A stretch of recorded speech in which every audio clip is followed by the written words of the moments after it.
مشاهدينا الافاضل، طابت اوقاتكم من نشرة اخبار الفضاء الاريتريه لهذه الفتره، يصحبكم فيها محمود عبد الله بكفاح، والتي نستهلها باهم وابرز العناوين. الرئيس الصومالي حسن شيخ محمود يغادر البلاد مختتما زيارته لاريتريا.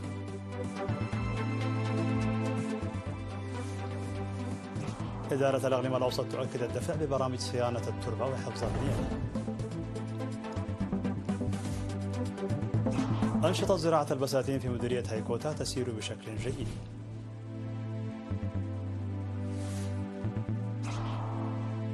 الجيش الأمريكي يرسل تعزيزات عسكرية إلى قواعده بشمال سوريا.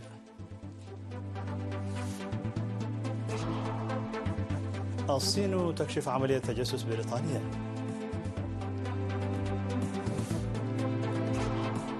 خمسة قتلى في انفجار بشمال غرب باكستان.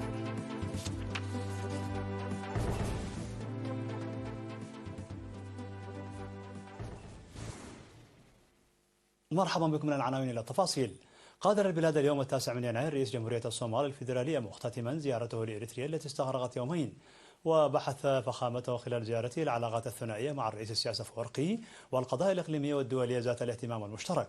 واتفق الرئيسان على العمل بقوة من أجل التعاون الثنائي في إطار التكامل الإقليمي الواسع، وتوصلا إلى تفاهم حول العمل بصبر وبشكل بناء دون الاندفاع إلى ردود الأفعال مختلف الأجندات التآمرية المفتعلة للأزمات. هذا وستقدم حكومة إريتريا دون الاقتصار على هذا البيان الموجز تفسيرات شاملة لجميع الموضوعات الثنائية والإقليمية في المستقبل القريب.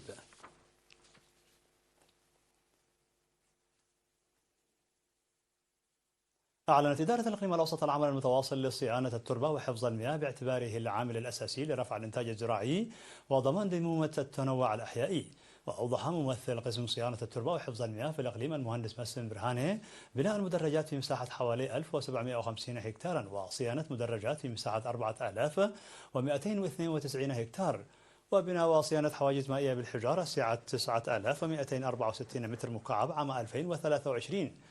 ويعتبر ذلك زيادة بنسبة 27% في المدرجات و84% في الحواجز المائية مقارنة بعام 2022.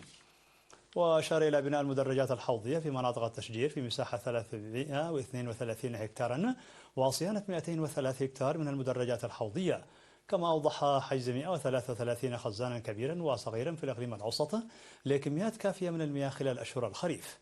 وقال المهندس مسفن أن بناء وتأهيل الأنشطة الزراعية ومواصلة عملية بناء السد عد حوشة والبدء في بناء السدود الصغيرة في قرى زقب وبامبا وعد بديل ودرفو وشندبلق وعد جيم من البرامج الأساسية في عام 2024.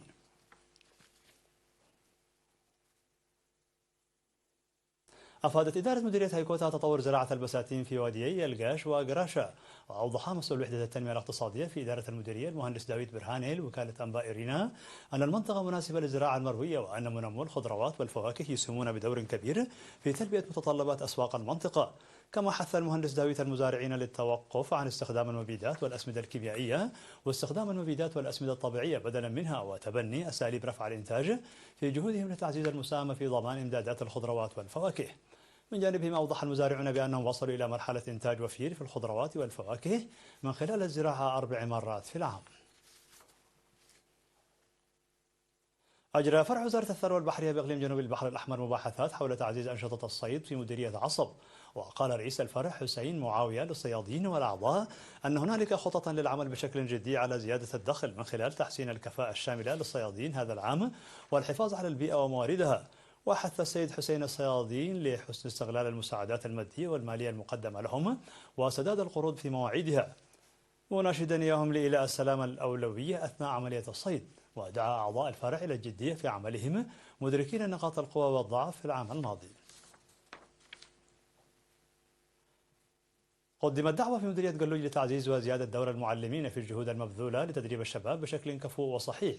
فقد دعا رئيس الاتحاد الوطني للشباب والطلبة في المديرية السيد هيلة برهي خلال الاجتماع المعلمين إلى لعب دور رائد نظرا لمسؤولياتهم المهنية، لا سيما وأن تنمية الشباب مهمة ليست متروكة لبعض الهيئات والجمعيات الحكومية وحدها.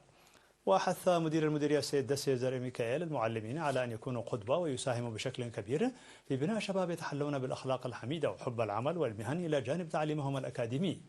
ومن جانبهم حث المشاركون على إنشاء مراكز وفرص لتزويد الشباب بالمهارات والمعارف، من ناحية أخرى تم عقد اجتماع بمديرية دقي لتوسيع وتقوية تنظيم الشباب وتعزيز مساهمتهم في برامج التنمية. وقال سكرتير الجبهة الشعبية للديمقراطية والعدالة في المديرية السيد عبد الكريم عمر أن الشباب ليس لديهم مركز للقيام بالأنشطة المنظمة، ويفضل تنزيل النشاط التنظيمي حتى مستوى الضواحي. وقال مدير مديرية دقي سيد همد إيلا أن مسؤولية تنظيم الشباب خارج المدارس لإحداث تأثير في مجتمعاتهم تقع على عاتق جميع الهيئات الحكومية. وأخيرا تم انتخاب لجنة تنفيذية في ضواحي حشكيتو وكيرو وتكراريت وعد إبراهيم. يقدم المركز الصحي في ضاحية كودوفلاسي بمديرية مندفرة مساهمة كبيرة في ضمان حصول المواطنين على المساعدات الطبية. وقال الممرض أماني التسفا قرقيش أن المركز قدم خدماته لأكثر من 10,000 مواطن العام الماضي، وتم إجراء حملات فعالة لرفع مستوى الوعي العام حول الأمراض المعدية وغير المعدية وعواقب العادات الضارة والجوانب الصحية الأخرى. وقال أنه تم تنفيذ 95% من برامج التطعيم، وانخفض معدل وفيات الأمهات حيث أن 45% من النساء الحوامل يلدن في المركز، كما زاد الوعي العام باستخدام خدمات الصرف الصحي. وقال الحاصلون على الخدمات أن المركز الصحي ساعدهم على مراقبة حالتهم الصحية بانتظام، وطالبين ببناء غرف لانتظار الحوامل لتحقيق المزيد من الخدمات الناجعة.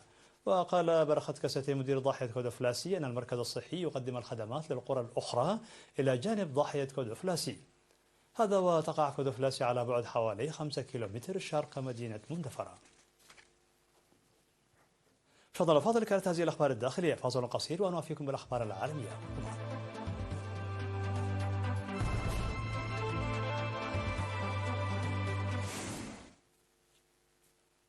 مرحبا بكم على الصيد العالمي. أرسل الجيش الأمريكي تعزيزات عسكرية إلى قواعده الواقعة في مناطق تسيطر عليها قوى سوريا الديمقراطية الكردية في ريف دير الزور بشمال سوريا.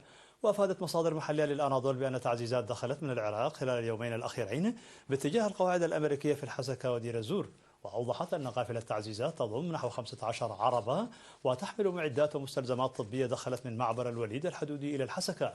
كما حطت طائرتي شحن أمريكيتين في قاعدة خراب الجير في الحسكة الليلة الماضية. وبذلك يكون الجيش الأمريكي أرسل أولى قوافل التعزيزات لقواته في دير الزور والحسكة في عام 2024. وتقيم القوات الأمريكية في سوريا العديد من القواعد والنقاط العسكرية في محافظات الحسكة والرقة ودير الزور التي تسيطر عليها قوات سوريا الديمقراطية. قالت الصين أن أجهزتها الأمنية اكتشفت واقعات تجسس أخرى استخدم فيها جهاز المخابرات البريطاني أجنبيا في البلاد لجمع أسرار ومعلومات. وأعلنت وزارة أمن الدولة الصينية أن أجنبيا أشير له فقط باللقب هوان كان مسؤولا عن وكالة استشارات خارجية. وعام 2015 بدأت المخابرات البريطانية علاقة تعاونية مخابراتية مع هذا الشخص. وقالت الحكومة الصينية أن المخابرات البريطانية وفرت تدريبا احترافيا لهوانغ في بريطانيا وأماكن أخرى ومدته بمعدات تجسس خاصة. وفي المقابل قالت الحكومة البريطانية أن الجواسيس الصينيين يستهدفون مسؤوليها في مناصب حساسة بالسياسة والدفاع والأعمال كجزء من عملية تجسس متطورة بشكل متزايد للوصول إلى الأسرار. وفي الآونة الأخيرة نفى باحث في البرلمان البريطاني أن يكون جاسوسا صينيا، ونددت الصين مرارا بهذه الاتهامات. وقال متحدث باسم الخارجية أنها لا أساس لها من الصحة على الإطلاق. انفجرت قنبلة بالقرب من سيارة للشرطة في مقاطعة خيبر بختونخوا شمالي غربي باكستان، مما أسفر عن مقتل 5 من رجال الشرطة وإصابة 14 آخرين على الأقل حسب تصريحات مسؤول الإنقاذ والشرطة. وذكرت الشرطة في المنطقة أن شاحنة للشرطة استهدفت بعبوة ناسفة في ناحية باجور بالمقاطعة. وأشارت الشرطة إلى أن رجال الشرطة كانوا في طريقهم لتوفير الأمن لفرق التطعيم ضد شلل الأطفال في المنطقة عندما جرى استهدافهم. وفي أعقاب الحادث وصلت فرقة كبيرة من الشرطة إلى جانب فرق إنقاذ إلى المنطقة ونقلت المصابين إلى مستشفى مجاور، حيث قيل أن عدة أفراد منهم في حالة حرجة. هذا وطوقت قوات الأمن المنطقة وبدأت عملية تفتيش في المناطق المحيطة بها. في الخبر الأخير، لقي 2 من المتسلقين في انهيار جليدي بجبال الألب الإيطالية بالقرب من سويسرا حسب ما أوضحت خدمة الإنقاذ. وقال المتحدث باسم خدمة الإنقاذ في جبال الألب الإيطالية فيديريكو كاتانيا أن الانهيار الجليدي وقع في وادي فورمازا في منطقة بيدمونت. وأضاف أن قوة الانهيار الجليدي دفعت إحدى الضحيتين إلى بحيرة بالقرب من قاع المنحدر، بينما عثر على الجثة الأخرى وسط كتلة الثلج. ورغم الرياح القوية تمكنت طائرة هليكوبتر من إنزال فريق إنقاذ. كما أكد رجال الإنقاذ أنه تم إرسال مروحية تابعة لرجال الإطفاء تحمل قواصين لانتشال الجثة من البحيرة. في نهاية النشرة لكم تذكير بأبرز ما جاء فيها من عناوين.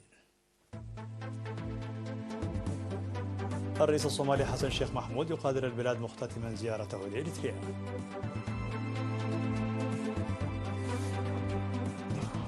إدارة الإقليم الأوسط تؤكد الدفع ببرامج صيانة التربة وحفظ المياه.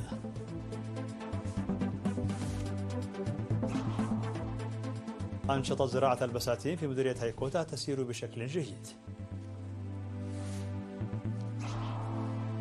الجيش الأمريكي يرسل تعزيزات عسكرية إلى قواعده بشمال سوريا. والصين تكشف عملية تجسس بريطانيا.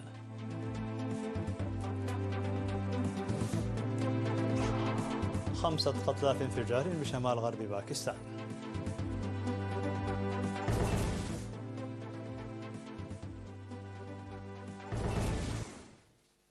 مشاهدينا الأفاضل، بهذا نكون وصلنا بكم إلى نهاية النشرة. شكرا على حسن المتابعة، دمتم بألف خير.